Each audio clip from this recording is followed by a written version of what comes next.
Nos encontramos en este momento para celebrar y para homenajear a toda una gente que durante 40 años ha estado siguiendo al grupo de la Montañeta.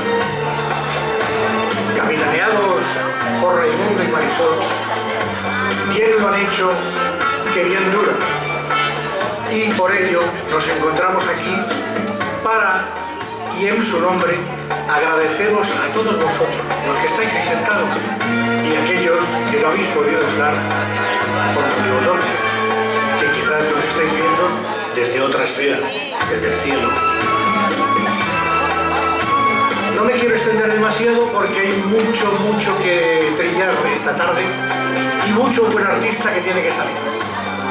Quisiera dar las gracias a las autoridades que han venido y a las asociaciones de vecinos, a los poetas de Cornellá, a las familias de los músicos, a los propios músicos y a nuestro técnico, el gran Douglas.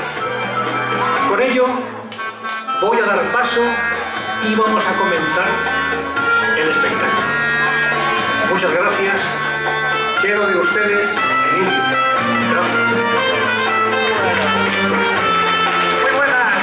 ¿Qué tal? Hola. No nos vayamos a poner tristes, porque aquí hemos venido a gozar. Veo que está el teatro lleno de amigos y vamos a daros el homenaje que merecéis todos. Por lo tanto, os hemos preparado esto. Dentro música.